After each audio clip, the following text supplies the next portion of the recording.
బంధమౌనో ఏ తీగ పువ్వునో ఏ కొమ్మ తేటినో కలిపింది ఏ వింత అనుబంధమౌనో తెలిసి తెలియని అభిమానమౌనో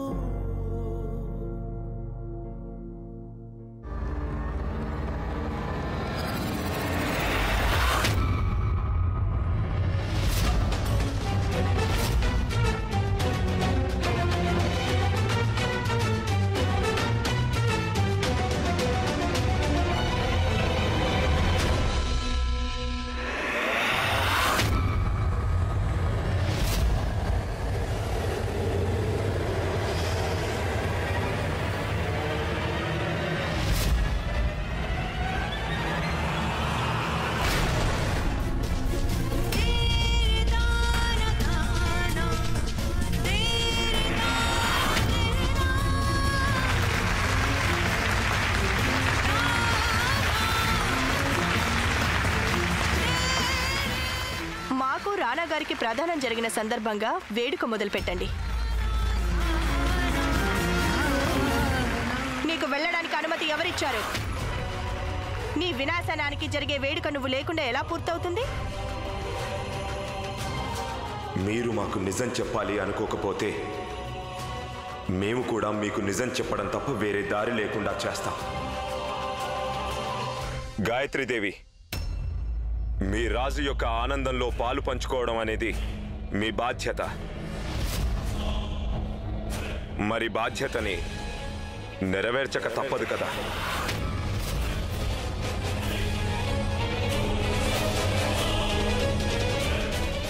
మాకు కాబోయే భర్త గారి ఆజ్ఞ విన్నావుగా. నువ్వెక్కడికి వెళ్ళలేవు. ఎవరిని దహించడానికి నిప్పంటించానో వారిక్కడ లేకుంటే ఎలా? ప్రేమలో ఆహుతైపోయే వారిని వేరే అగ్గి వల్ల కలిగే వేడి ఏమీ చేయలేదు. కాబోయే రాణి గారు, వేడి తగిలినా తగలకపోయినా బాధ తప్పక కలుగుతుంది. బహుశా ఆ బాధే మీ నోటి నుండి సర్దార్కి సంబంధించిన రహస్యం చెప్పించి ఈ నాటకానికి ముగింపు రాస్తుంది. రాణా గారి మూడవ, అలాగే మా మొదటి వివాహ వేడుక ఎలా ఉంటుందంటే, ఇంతవరకు ఆమీర్కోట్ ప్రజలు ఎన్నడూ చూసి కానీ అలాంటిది విని కూడా ఉండరు.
చల్లగాలి తాకి ఇలా విష నన్నే చుట్టేస్తే అల్లాడిపోయ వాయుగుండం మన్ని కంగు తిన్నా నా తోడు నువ్వున్నావంటే పర్వాలమై కాలేరా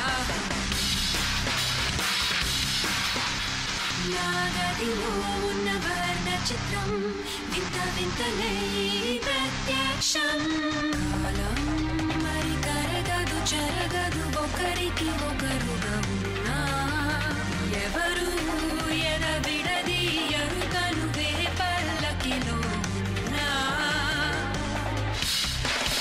వల్లభ నా వల్లభ కొంచెం మెల్లగా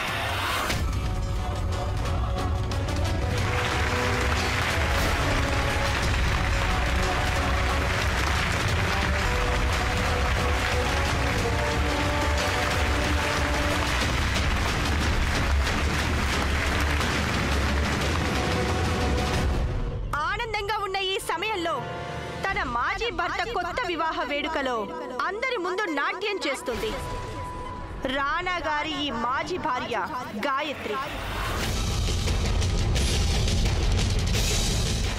మీరు నిజం చెప్పి ఈ పెళ్లిని ఆపేయండి గాయత్రి.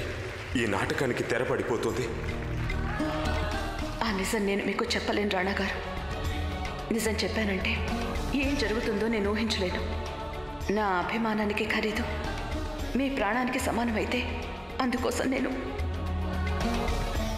ఎన్ని అవమానాలైనా భరిస్తాను. ఆట మొదలు పెట్టాక అది పూర్తయ్యాకే లేస్తాను.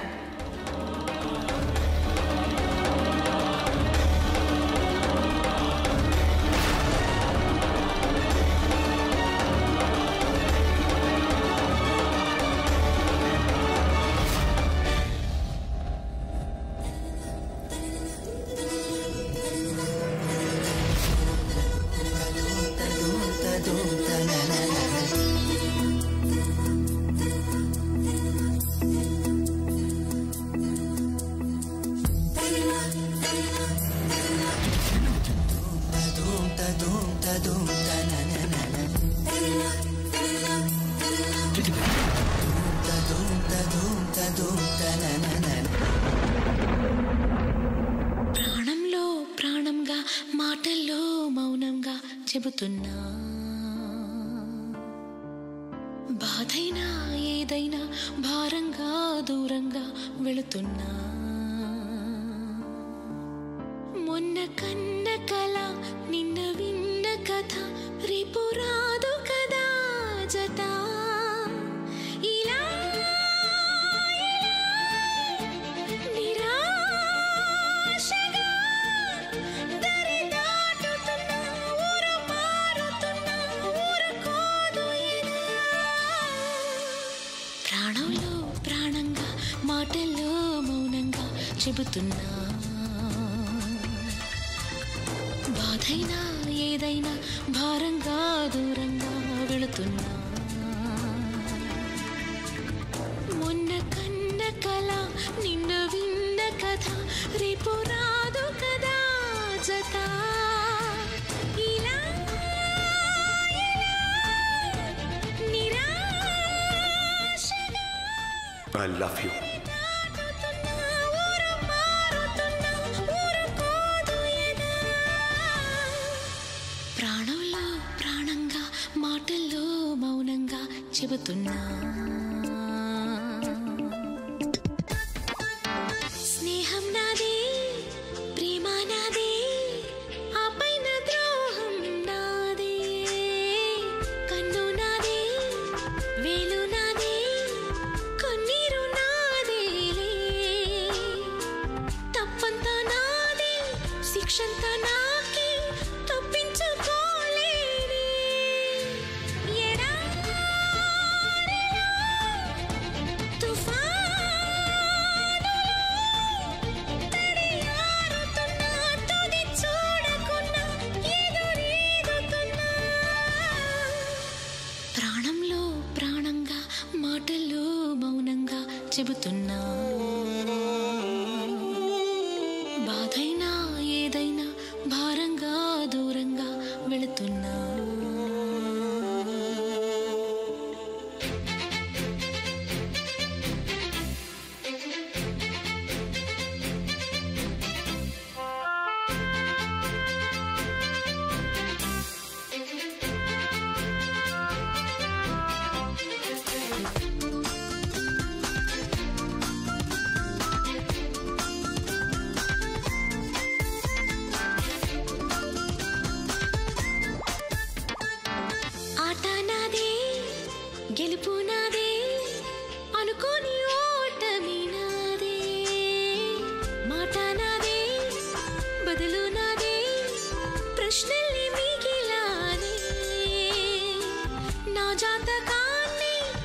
చేతితోనే ఏ మార్చి రాసానే గతానిపై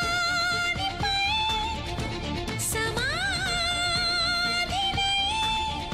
గతి మారుతున్నా స్థితి మారుతున్నా బ్రతికేస్తూ ఉన్నా. ఉన్నట్టుండే గాయత్రి ఎక్కడికెళ్ళింది?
గాయత్రి ఇక్కడ లేదు.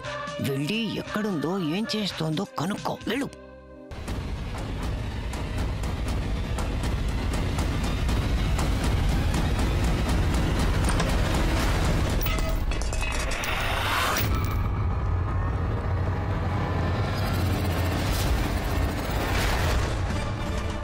గాయత్రి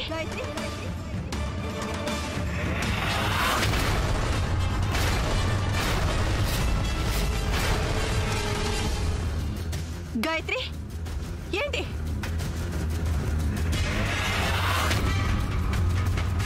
మా అన్నయ్య అస్థికల కలశాన్ని ముట్టుకోవడానికి నీకెంత గుండె ధైర్యం? ఏంటి నీ ధైర్యం? రాజేశ్వరి, నేను కావాలన్న ఆస్తికల్ని కింద పడేయలేదు. ఆగండి రాణా గారు.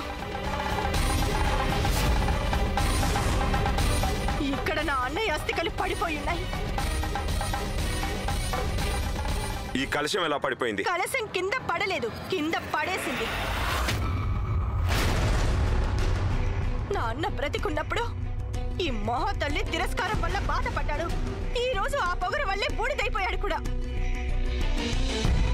ఈ దాసి మా గదిలోకొచ్చి మా బీరువా తాళం చెవి దొంగలించి అందులో ఉన్న అస్థికల కలశం తీసి కావాలనే కింద పడేసింది. కానీ ఎందుకు?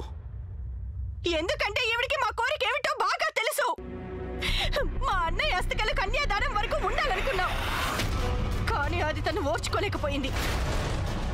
ఈ పెళ్లిని ఆపడానికి తను చనిపోయిన మా అన్నయ్య అస్థికల్ని అవమానించడానికి కూడా వెనకాడలేదు. అది కాదు రాణగారు, నేను చెప్పొచ్చు కదా గాయత్రి. నిజం చెప్పండి, మీరు ఆ కలశంతో ఏం చేస్తున్నట్టు? సమాధానం చెప్పండి గాయత్రి. తనే సమాధానం చెప్తుంది. మా అన్నయ్య అస్థికలు నిమజ్జనం జరగడం తనకి ఇష్టం లేదు.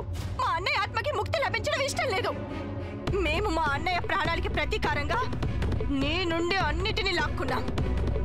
ఇక ఆలోచించు, ఆయన్ని అవమానించినందుకు మేము నీకు ఏం గతి పట్టిస్తాము?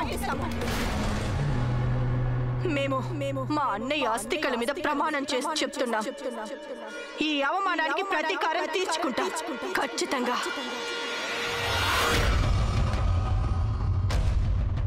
ఖచ్చితంగా.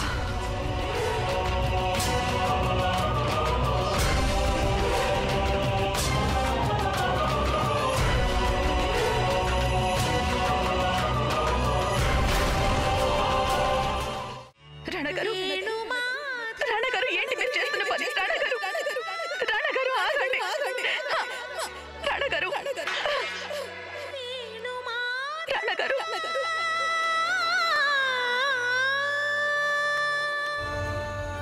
ఎందుకు ఇదంతా చేస్తున్నారు గాయత్రి? ఎందుకు చేస్తున్నారు?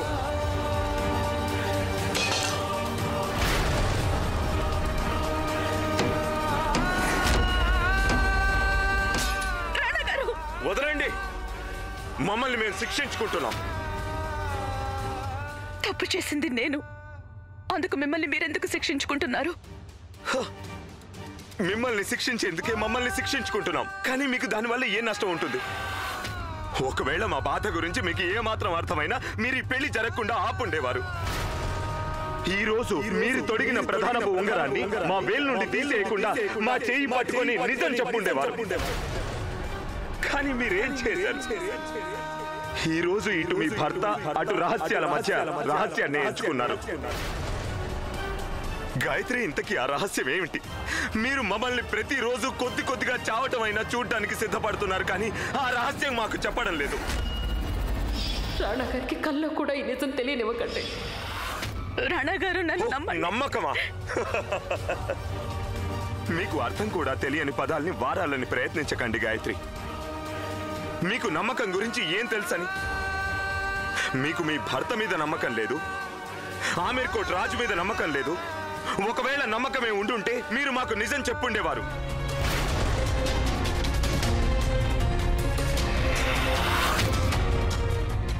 గాయత్రి, ఈ బాధ, ఈ ఎడబాటు కేవలం మీ మొండితనానికి ప్రతిఫలం గాయత్రి. ఈరోజు మన ఇద్దరి మధ్య కేవలం 7 అడుగుల దూరం ఉంది. ఎందుకంటే రేపు ఒకవేళ రాజేశ్వరి మాతో కలిసి 7 అడుగులు నడిచిందంటే అప్పుడు ఈ 7 అడుగుల దూరం 7 జన్మలకైనా తగ్గించలేం గాయత్రి.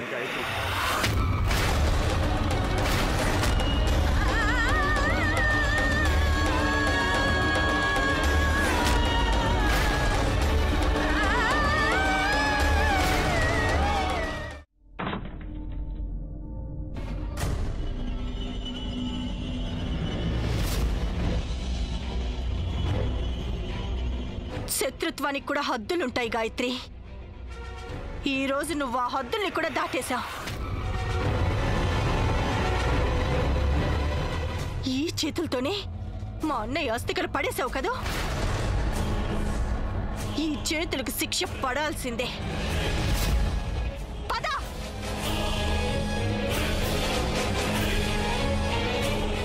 పద రా. రేపు విజయం మాకు రాణా గారికి నలుగు పెడతారు. నువ్వు మా నలుగుకి కావాల్సిన పసుపంతా స్వయంగా నీ చేతులతోనే దంచాలి. మనసంతా రగిలిపోతుంది కదూ. రాణి గాయత్రి, మీరిక్కడున్నారేంటి? ఆరు బయట ఈ చలిలో. రాజమాత, గాయత్రి కేవలం మన బానిస.